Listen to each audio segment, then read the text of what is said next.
Hey guys, I'm Rogan and this is my rant. Welcome back to the channel and welcome if you're new. These are ideas worth sharing. It's not meant to be concrete advice. I just want to remind you to do your own homework and due diligence.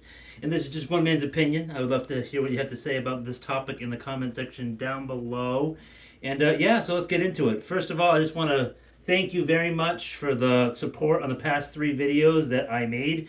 They all performed a lot better than I thought they would after being gone for a little while. But I still have a lot of ideas and I want to share some content. And it appears a few of you find me mildly entertaining, so that's what I'm going to do. So, today's topic we're going to be discussing is how much is enough gold. Now, this is different for everybody, right? Because you can have some money in the bank, you can have some money in different locations for your gold and silver and platinum or whatever you want to stack. We've talked about that before, but how much is enough? So, most financial advisors or the Dave Ramseys of the world, and not even him because he's stupid. Like, I saw a story about him the other day that we'll get into in the next video that I make. But anyway, because the financial experts want you to have money and you invest with them. They want it in the stock market, right? Stuff like different things like ETFs or real estate investment trusts, individual dividend stocks. You get the idea. So they tell you 5 to 10% in precious metals, and that's not bad advice. But you got to do it where it works best for you.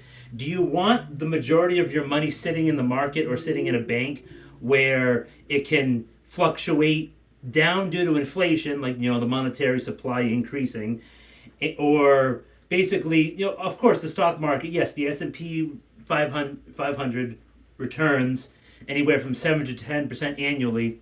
But what gold has been doing, I'm talking about gold, silver and platinum too, to a lesser extent, but in terms of gold recently has been up 48%.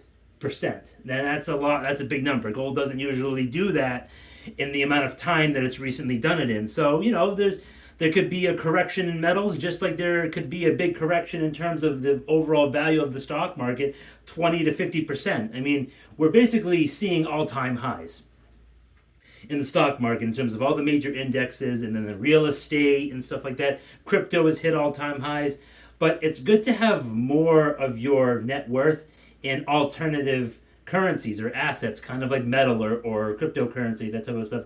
I like crypto too. I'm more heavily on metal side, but I'm not one of those crypto naysayers, because those crypto naysayers are all like in their 90s. Okay, they don't understand it.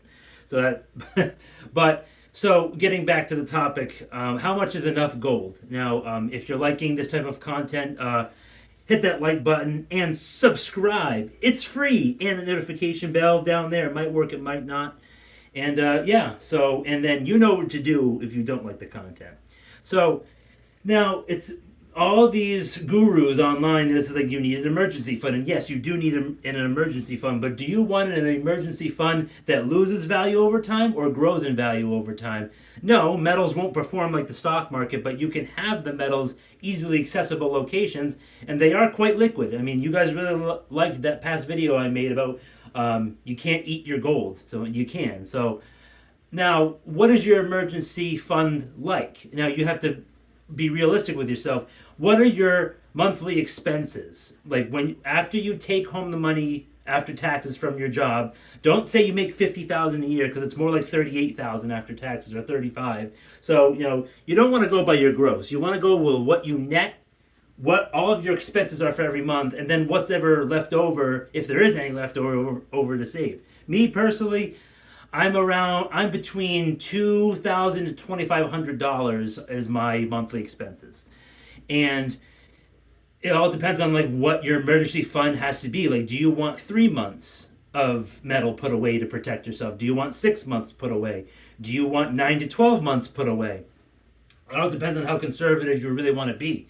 And what's your purpose with this metal? If you never need it, if you're consistently not needing it for a long time, well, why are you stacking it away? It's wealth preservation, yes, because the dollar loses value, but what I want to do is convert a big chunk of my metal to real estate one day. And I don't know when that will be. It could be in the next 2 to 8 years, let's just say. But figure out your own time horizon. You know what I'm trying to say? So that's pretty much it. It wasn't really complicated video. It's more of just You figure out what your monthly expenses are and put that in metal away. That way, your emergency fund will grow instead of lose money relative to inflation, because prices overall prices overall have gone up 9 to 20% with the things that they exclude from that CPI. It's not just the inflation, it's the pumping of the amount of dollars in circulation.